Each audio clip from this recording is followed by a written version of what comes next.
Olá, você recebeu na sua consulta inicial um arquivo em PDF que se chama Perguntas e Respostas Lifting de Face, Vector Lift ou K-Lift. E nós vamos falar agora sobre esse arquivo. Eu vou ler para vocês e fazer alguns comentários que eu julgar importantes, certo? Vamos lá. Perguntas e Respostas Vector Lift K-Lift, por Dr. Ricardo Kakovic. O que é facelift ou ritidoplastia? Facelift ou ritidoplastia é a cirurgia que age sobre o envelhecimento natural das estruturas da face, com o objetivo de melhorar sua aparência. O envelhecimento é um processo global e complexo, atingindo todas as 7 camadas do rosto. Esse tipo de cirurgia visa o tratamento de todas essas estruturas, principalmente bolsas de gordura, ligamentos, músculos, ossos e pele.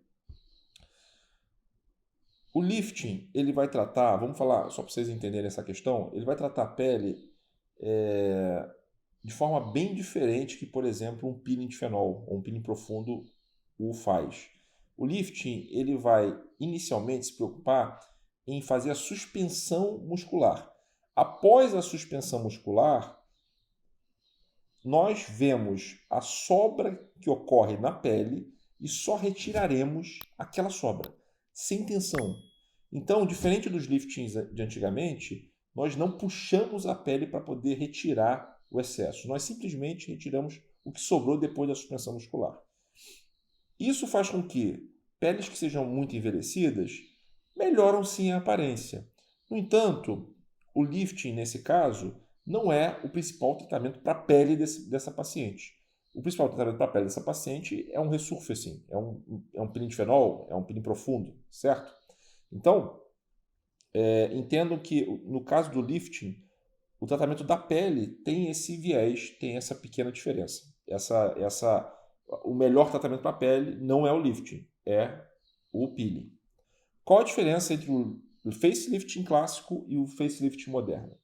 Existem dezenas de técnicas de facelift, cada uma com sua teoria específica, mas conseguimos classificar de forma mais didática entre duas principais.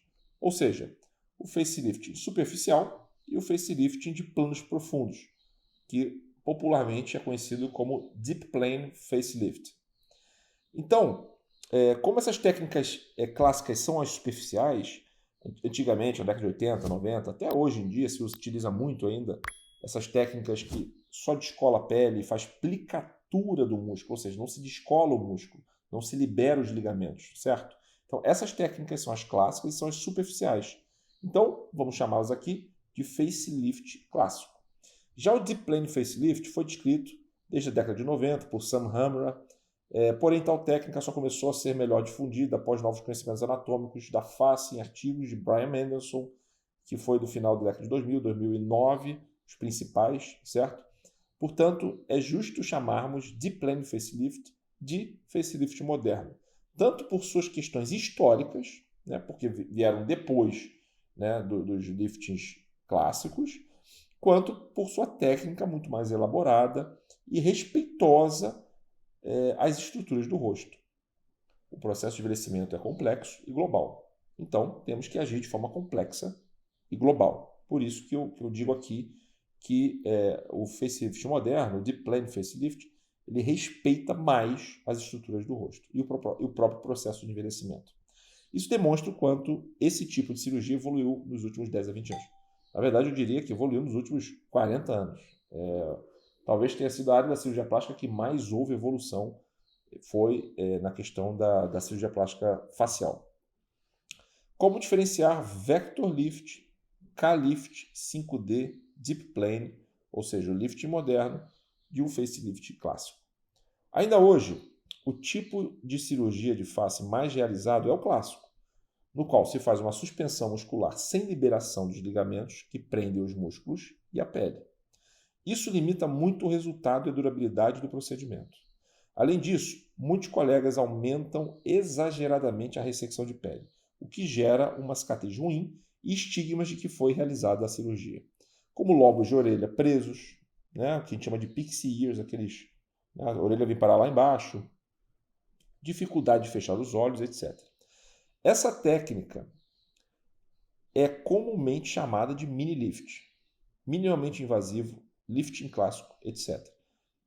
Eu não gosto de determinar as técnicas que eu executo de mini, não tento diminuir a importância ou a dificuldade técnica de nenhuma das técnicas que eu utilizo. Então, quando eu falo de deep plane facelift, eu nunca vou tratá-los como mini lifting ou um procedimento minimamente invasivo, certo?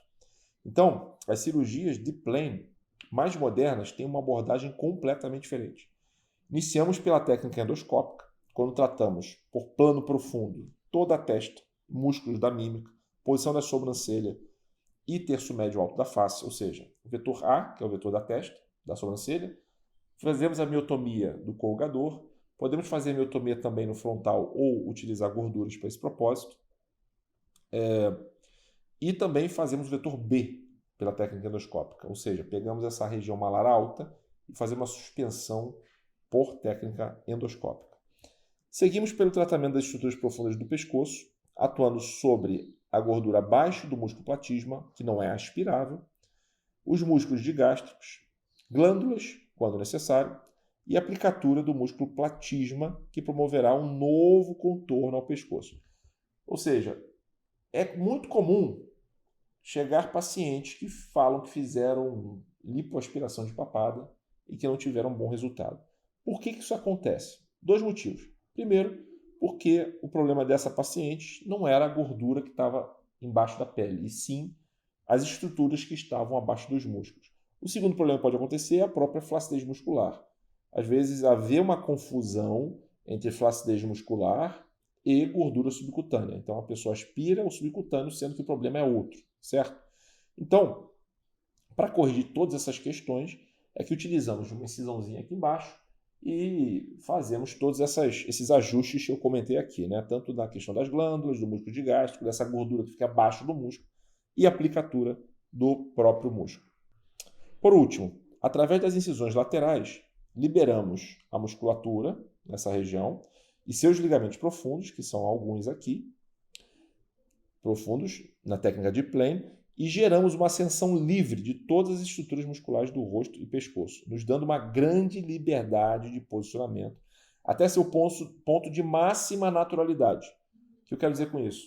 Imagina que eu tenho alguns ligamentos nessas regiões aqui, o ligamento cervical, eu libero tudo. Então eu vou ter uma estrutura muscular aqui totalmente liberada. E eu consigo subir ela o quanto eu quero, certo? Só que o quanto eu quero, às vezes, não é o ponto mais natural. Por isso que eu falo aqui, olha, eu consigo ter uma grande liberdade de posicionamento até ser o ponto de máxima naturalidade, certo? Eu tenho esse controle no intraoperatório. Então, quando eu vou fazer essa suspensão, isso é levado totalmente em consideração, certo? O ponto de máxima naturalidade. A pele retirada nesse procedimento será somente a sobra resultante da ascensão das outras estruturas consideradas mais importantes para a correção do processo de envelhecimento. Ok? A pele, então, repetindo, não é a estrutura mais importante do lifting para o processo de rejuvenescimento, e sim as estruturas profundas. Portanto, não há como comparar, tanto em termos de resultado como de durabilidade, técnicas clássicas, ou seja, aquelas técnicas superficiais, com cirurgias de planos profundos, ou seja, os deep plane facelift. Ok?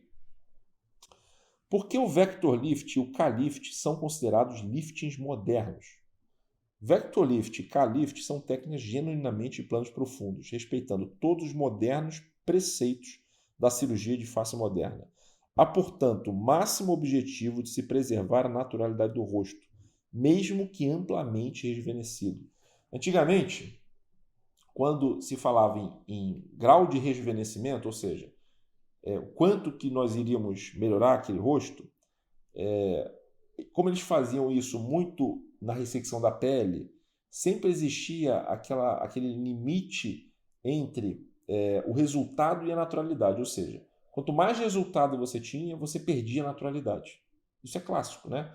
São aqueles casos antigos, daquela sua amiga, daquela pessoa da sua família, que fez um lift há 20 anos atrás e está lá, às vezes com cara de espantada, com o olho meio caído e com o pescoço certinho e com queda estrutural terço médio. Então, essa parte esse conceito de lift antigo, ele conflitava entre naturalidade e resultado. Hoje em dia é o contrário. Eu consigo ter um rosto amplamente rejuvenescido que depois de 2, 3 meses, ninguém fala que você fez essa cirurgia, certo? Em muitos casos, você procura a cicatriz e não encontra, ok?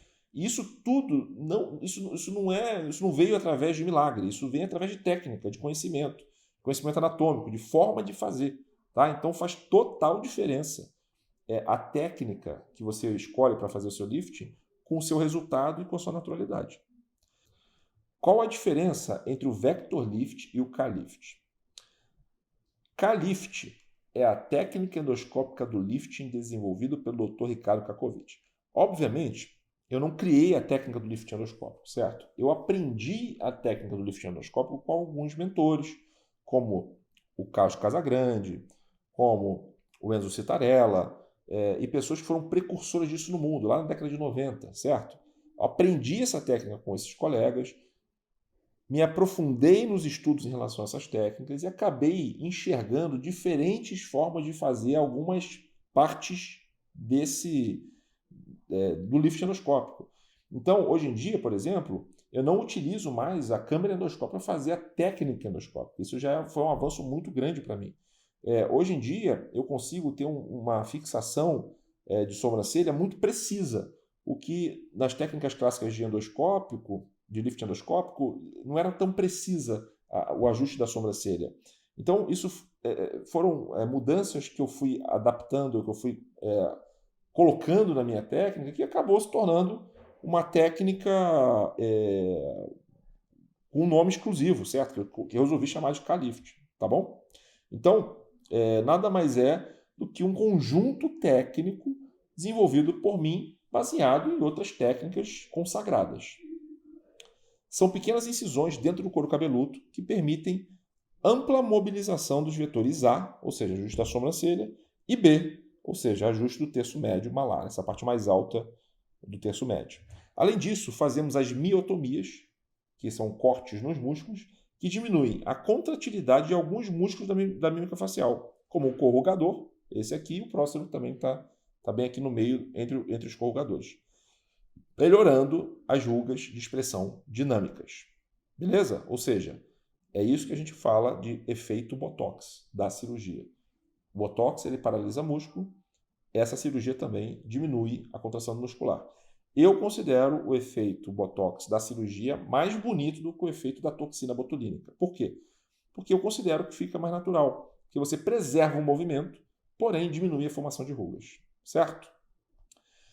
Vector Lift é a técnica de plane de liberação dos ligamentos da face e ajuste da musculatura que pode ocorrer em 3 vetores principais.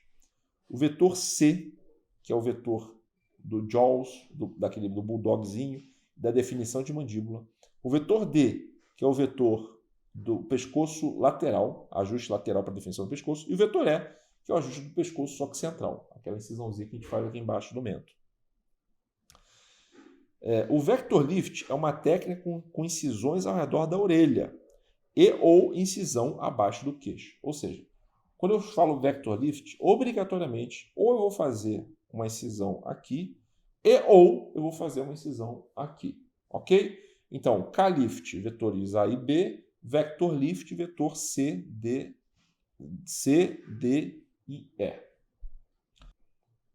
Geralmente, quando falamos em Vector Lift, 4D ou 5D, já estamos contemplando o lifting completo da face, com 4 ou 5 vetores, utilizando-se também de K-Lift, ou seja, da técnica endoscópica, certo?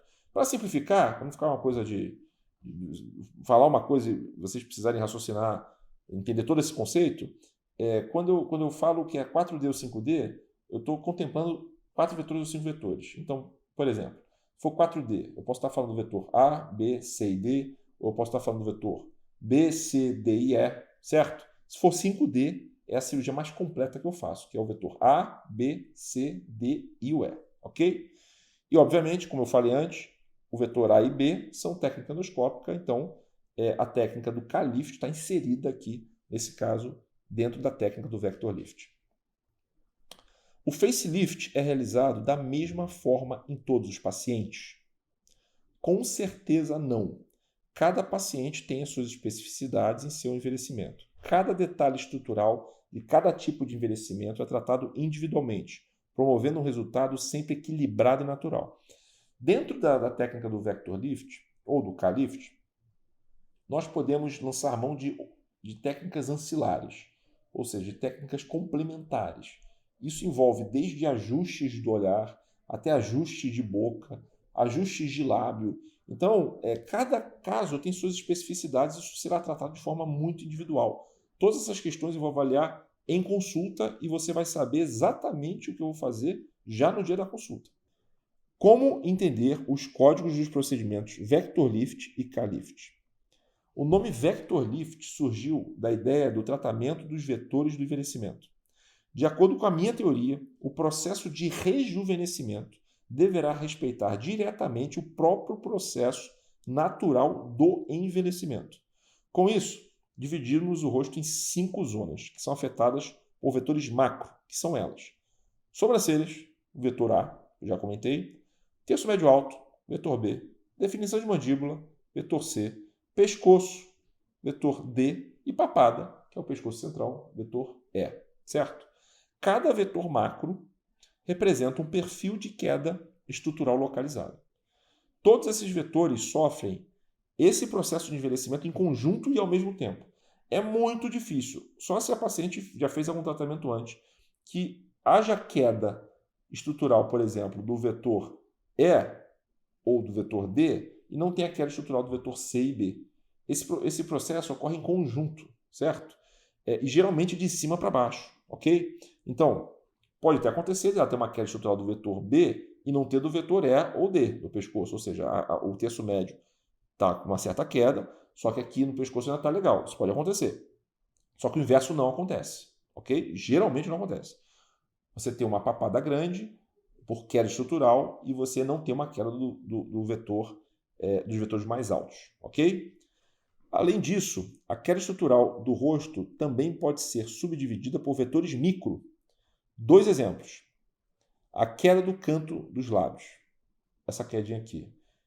Temos um vetor dentro da cirurgia que eu chamo de vetor F, que é um vetor micro, que é um vetor só de elevação do canto da boca, ok? E a queda também da parte lateral dos olhos. Essa parte aqui, ó, o vetor G.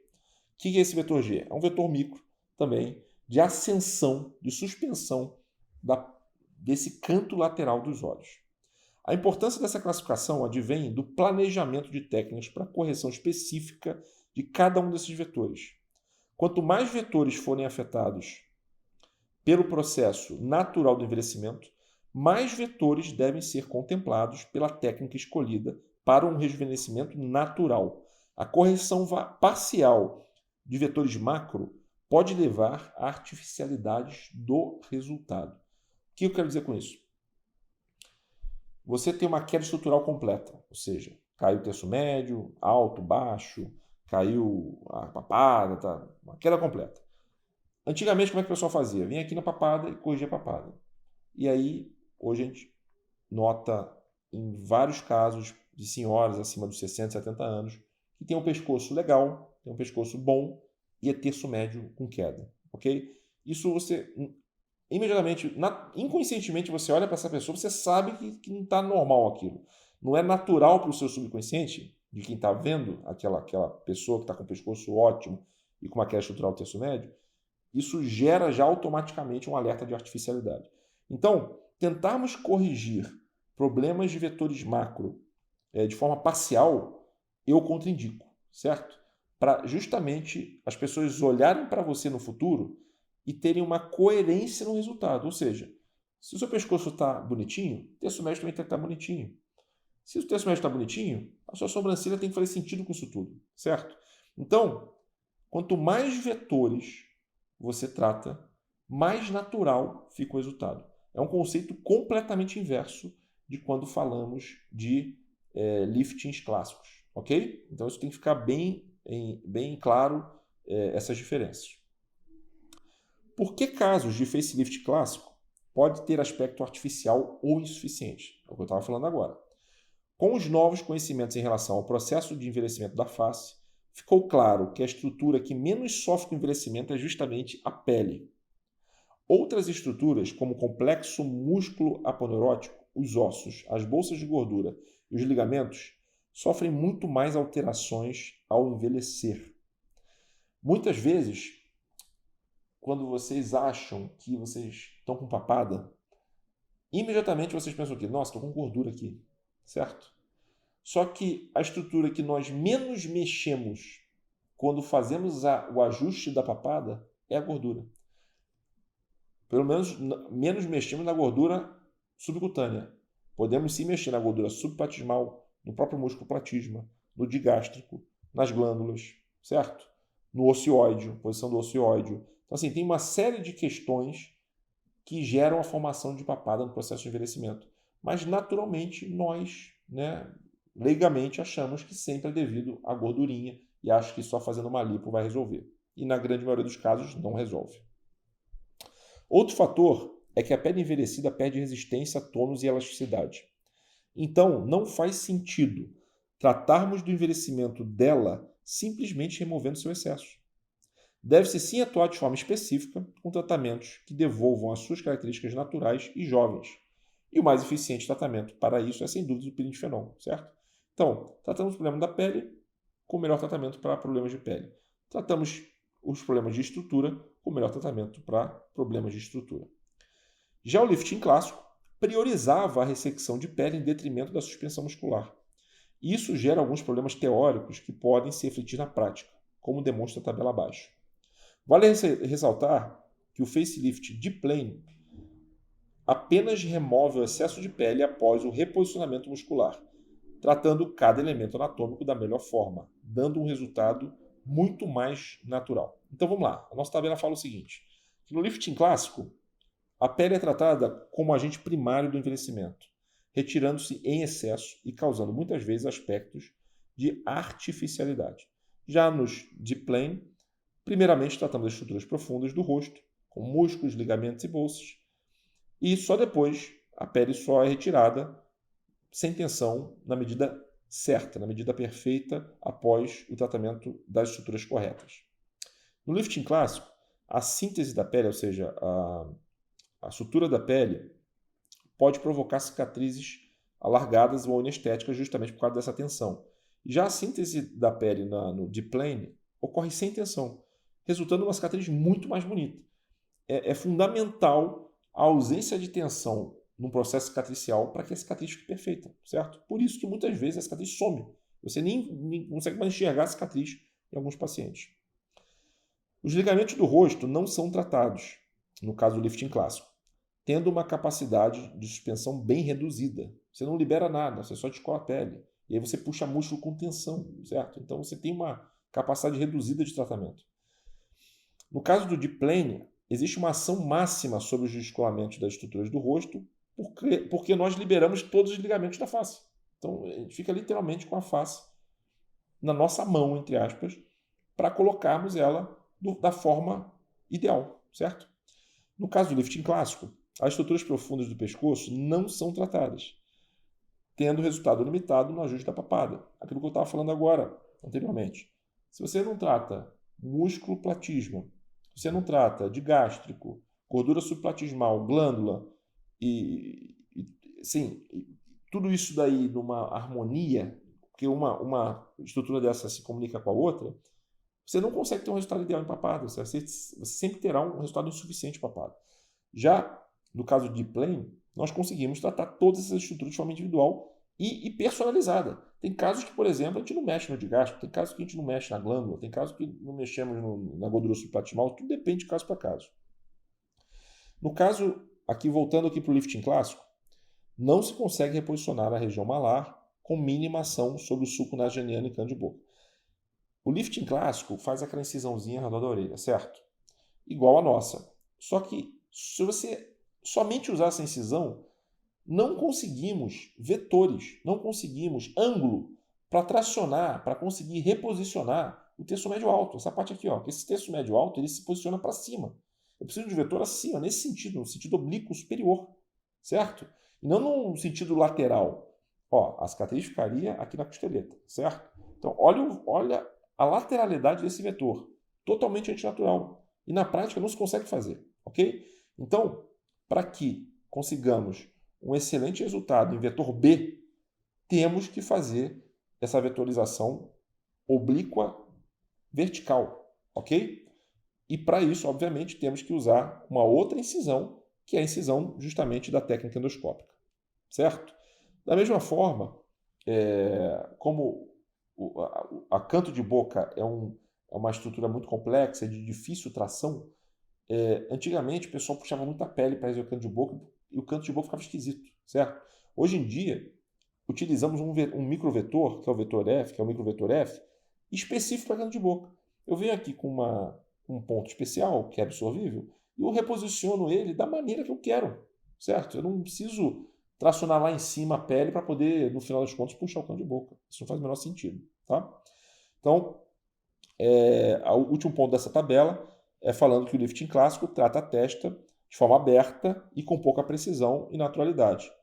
Porque, imagina, antigamente se fazia assim, um corte inteiro aqui, certo?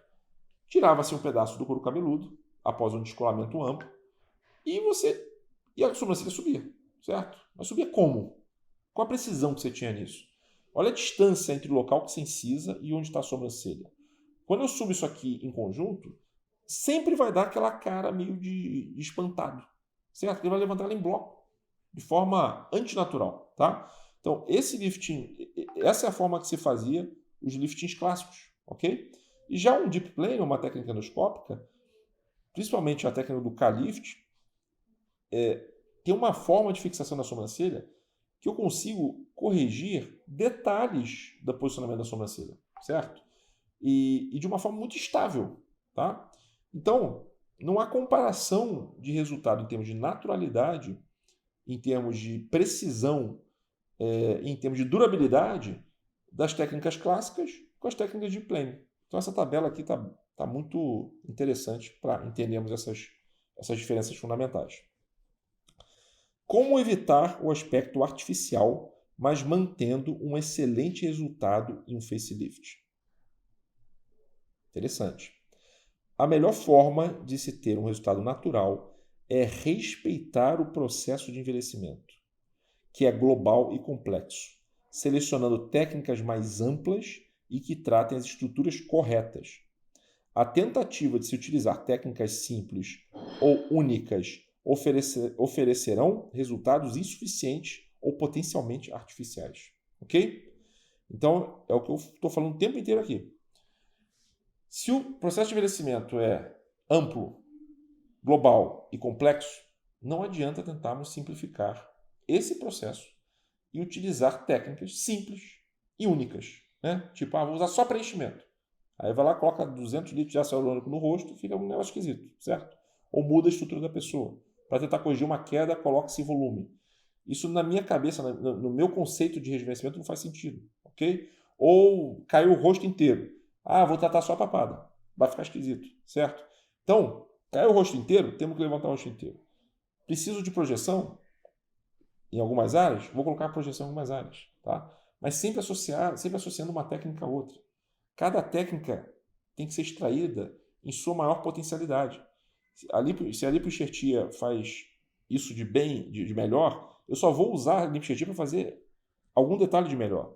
Se uma miotomia do depressor do ângulo da boca faz esse detalhe de melhor, eu só vou usar ele para essa finalidade. É uma coisa para blefaro, para lip lift, para cada vetor do lift. Cada detalhe de um facelift tem que ser utilizado em seu maior potencial. E se necessário for, temos que associar as técnicas. Não adianta tentarmos simplificar esse processo. Beleza? Existe uma forma de fazer o facelift durar mais tempo? Sim, existe uma forma de fazer esse facelift durar mais tempo. Percebam que eu falei facelift no geral. Tá? Técnicas modernas que realizam a liberação dos ligamentos da face e suspensão da porção muscular em detrimento da pele terão, além de maior eficácia e naturalidade de resultado, maior tempo de durabilidade de resultado. Nós literalmente corrigimos a estrutura da face. Fomos na fonte do problema e corrigimos a fonte do problema. Certo? Obviamente, essa durabilidade também depende da evolução da vida de cada pessoa e tendências genéticas individuais. Mas hoje, as técnicas modernas de lifting deep plane são as que promovem maior durabilidade de resultado, sem sombra de dúvidas. Quanto tempo duram os efeitos de um facelift moderno? Isso é um conceito importantíssimo de ser entendido, porque é uma pergunta muito comum, né? Dura 10 anos, dura 15 anos? Vamos entender isso agora. As potencialidades do Vector Lift de Plane são tão amplas que podem mudar definitivamente algumas estruturas do rosto. Por exemplo, alterações geradas pela cantoplastia endoscópica geralmente são definitivas e não sofrem muita interferência no processo natural do envelhecimento. Estruturas como as glândulas submandibulares, músculo de gástrico e gordura subplasmal também não sofrerão com o avançar da idade. As fixações de sobrancelha e as miotomias da técnica endoscópica também terão pouca alteração.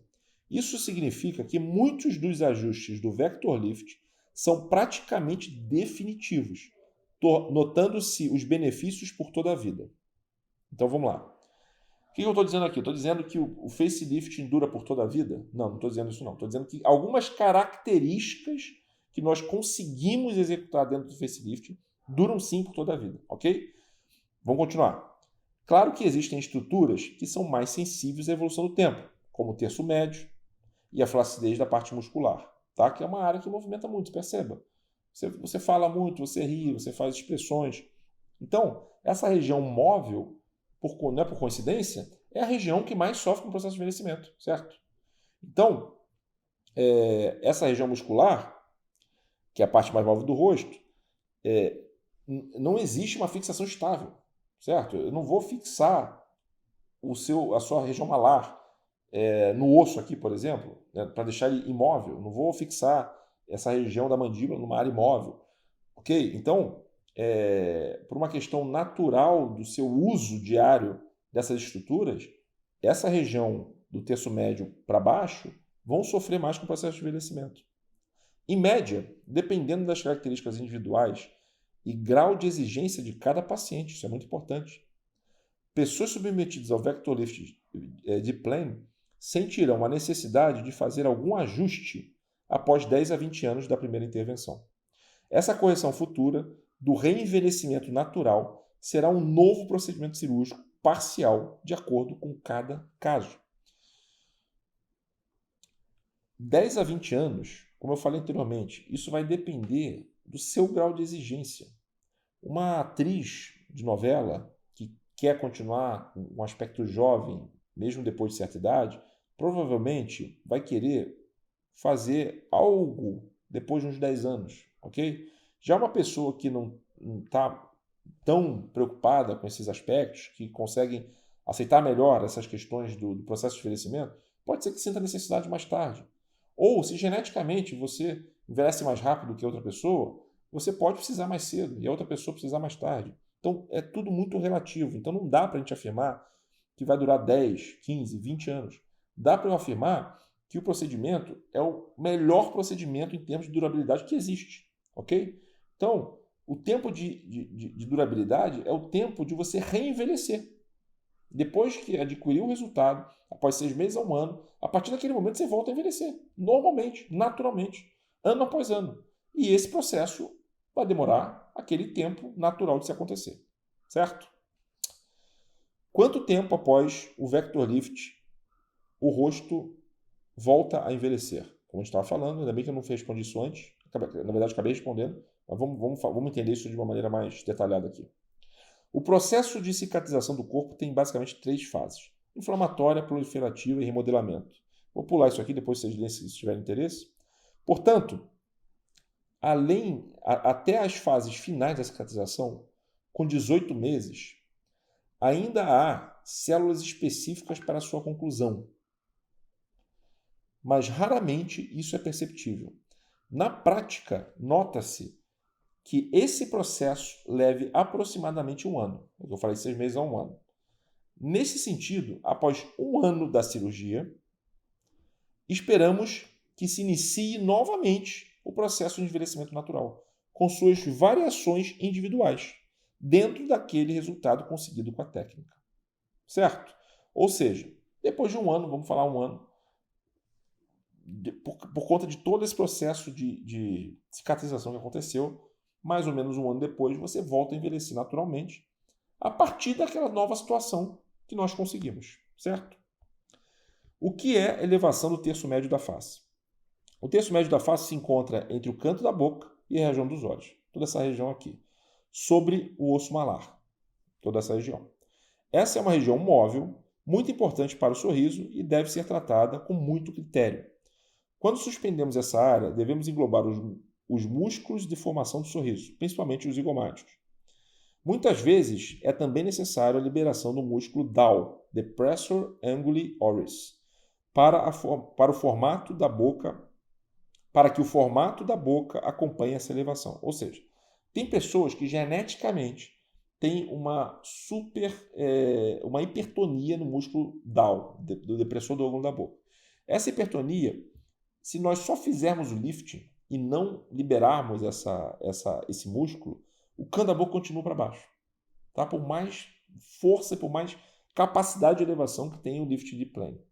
Então, em alguns casos, eu vou indicar a miotomia do depressor angularis, que é esse DAO, que nós fazemos uma incisão dentro da mucosa da boca e simplesmente liberamos esse músculo para que ocorra a ascensão do cano da boca juntamente ao resto das estruturas. Okay? As duas áreas mais importantes para o rejuvenescimento do rosto são melhoradas nessa suspensão, justamente o olhar e a posição dos lábios. Existe uma teoria minha que eu sempre tento, em todos os pacientes, imaginar um ponto distante, uma situação levemente elevada em relação ao eixo horizontal do rosto. E esse ponto, eu tento levar para lá os vetores do olhar e da boca, certo? Então, a situação ideal de rejuvenescimento, na minha visão, é a fenda palpebral, o ângulo dos olhos, esteja numa direção muito parecida com o ângulo, o vetor final da sobrancelha e muito parecida com o cano da boca, certo? Se eu não conseguir essa precisão, isso é um momento, essa é uma situação ótima, muitas vezes eu não consigo, mas eu vou tentar me aproximar a isso, ok? Então tem que existir uma coerência entre boca e olhar, ok? Uma coerência vetorial, E isso eu busco em todas as cirurgias. E por isso que aqui a gente está falando aqui da importância da elevação do terço médio. O facelift tradicional consegue tratar o terço médio? Não. Maravilhoso, lógico que não. Por quê? Eu estava falando inicialmente que aquela incisão aqui lateral não consegue suspender o terço médio pelo simples fato que o vetor não combina. O vetor tem que ser mais vertical. Então, a única técnica para elevação do terço médio é a técnica endoscópica. Não existe outra técnica tão eficiente quanto o lift endoscópico para a elevação do vetor B, ok? Então, não é incomum vermos pessoas submetidas a liftings tradicionais apresentando queda de canto de boca e um olhar entristecido, mesmo que com um pescoço ótimo.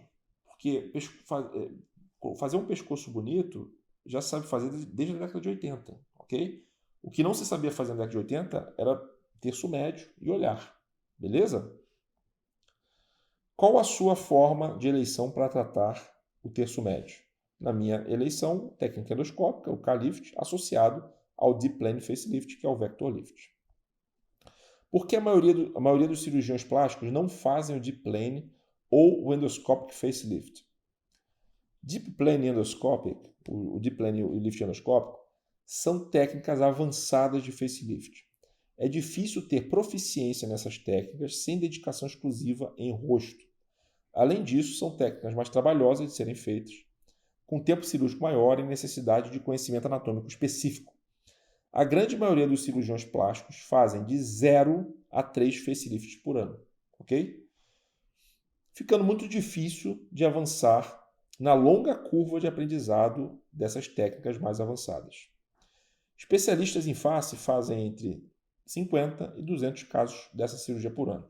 Então aí fica bem claro por que, infelizmente, a grande maioria das cirurgias de face feitas hoje em dia ainda são técnicas tradicionais, reservando os cirurgiões mais experientes a responsabilidade de fazer essas técnicas mais avançadas.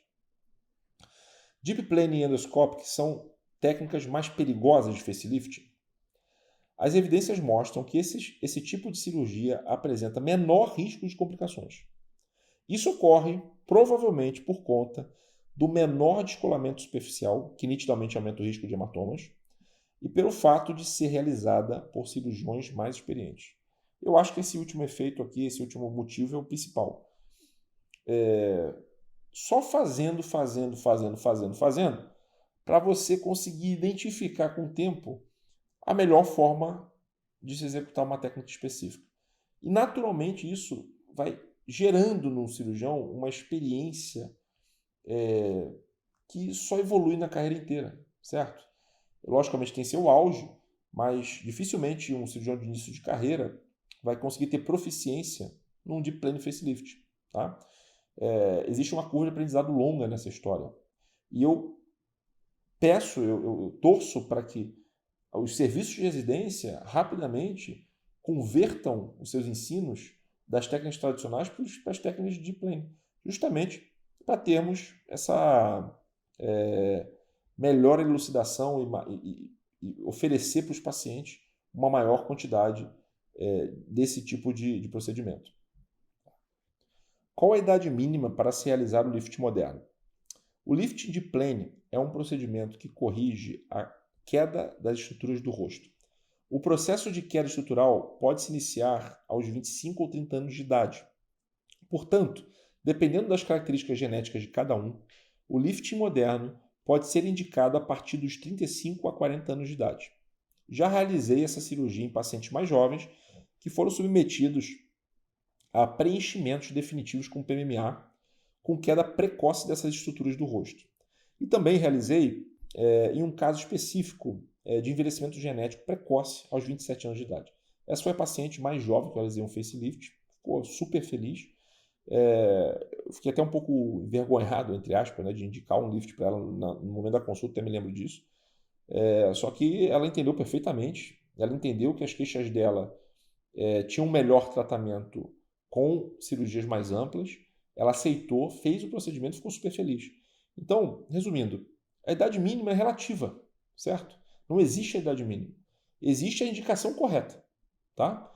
Então, uma paciente de 27 anos que tinha um envelhecimento precoce, foi indicado um facelift, foi realizado e ela ficou super feliz, tá? Então, assim, temos que entender que quando nós temos a técnica correta em mãos, não importa a idade, importa o caso, certo? Então, isso tem que ser levado em consideração para que possamos responder melhor essa pergunta de qual a idade mínima, tá? Qual a idade ideal para se realizar o lifting moderno? Algumas pessoas se incomodam precocemente com o processo de queda estrutural. Outras levam mais tempo para notarem essa questão. Isso é muito importante. Às vezes, você tem queda estrutural e você não liga, você não percebe, tá? Não te incomoda.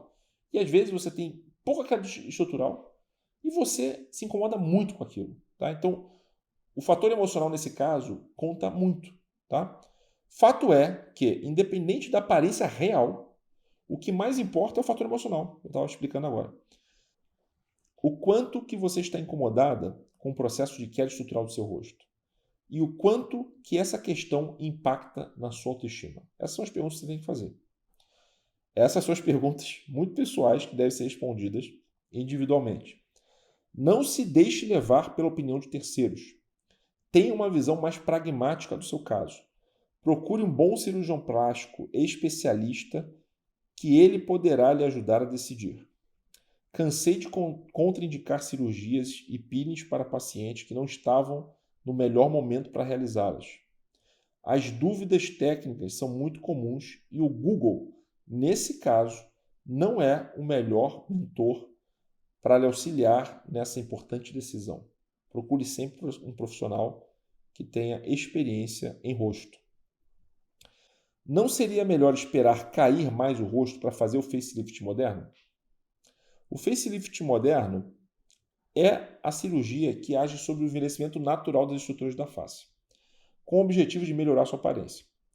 Como o envelhecimento é um processo global e complexo, a cirurgia também deve ter o mesmo raciocínio, tratando grande parte das estruturas, principalmente bolsas de gordura, ligamentos, músculos, osso e pele. Portanto, não devemos esperar o maior envelhecimento para a sua correção. O melhor critério é emocional e individual, certo? Quem manda são vocês. Quantos faceliftings modernos uma pessoa pode fazer na vida? Após 3 a 6 meses, já podemos realizar qualquer outro procedimento cirúrgico no local previamente operado. Sabiam disso? Após 3 a 6 meses. Como o facelift moderno respeita o processo de envelhecimento e anatomia natural do rosto, não há limites de intervenção. Obviamente, dependendo da idade da primeira intervenção, não se espera mais que 2 procedimentos desses durante a vida, raramente 3, pela lógica do tempo de durabilidade, certo? E sempre o segundo procedimento vai ser um ajuste do primeiro e assim consecutivamente. Como funciona o efeito Botox definitivo do Calift de técnica endoscópica? A toxina botulínica tem como objetivo paralisar os músculos de forma temporária. Com isso, consegue-se modular a contração em algumas expressões do rosto, como na testa e ao redor dos olhos. O Calift de técnica endoscópica consegue, através de miotomias, lesões controladas dos músculos, um efeito parecido ao do Botox. No entanto, isso depende também do seu processo de cicatrização. Algumas pessoas podem ter uma cicatrização muscular melhor que outras, dando alguma variação no resultado. Na grande maioria dos casos, temos um efeito excelente de diminuição na contratibilidade e formação de rugas na região da testa e um efeito menor na região ao redor dos olhos. Isso é importante. Às vezes a paciente fica um pouco frustrada com aquela ruga do sorriso, só que é uma limitação técnica com relação ao efeito Botox cirúrgico, certo? Na minha opinião, o resultado do Calift é mais natural que o do Botox, pois temos o efeito da diminuição da contratilidade sem aquele indesejável congelamento da face. Raros casos podem ter uma contratilidade mantida e insuficiente com manutenção de algumas rugas dinâmicas, mas sempre com melhora significativa do aspecto anterior. A duração desse efeito poderá ser de muitos anos, ou o resto da vida. O que esperar do ajuste das sobrancelhas no Calift? A anatomia das sobrancelhas é complexa. Procedimentos simples como os fios de sustentação costumam falhar na tentativa de ajuste de altura e assimetrias dessa região. A toxina botulínica funciona somente em alguns casos, quando há intenção a elevação, mas dificilmente causa um efeito natural. Essa é a minha opinião, tá? O melhor tratamento que eu conheço para ajuste de sobrancelhas é a frontoplastia com técnica endoscópica, ou seja, o Calift faz. Com essa técnica, conseguimos liberar os ligamentos que fixam as sobrancelhas e reposicioná-las da melhor forma.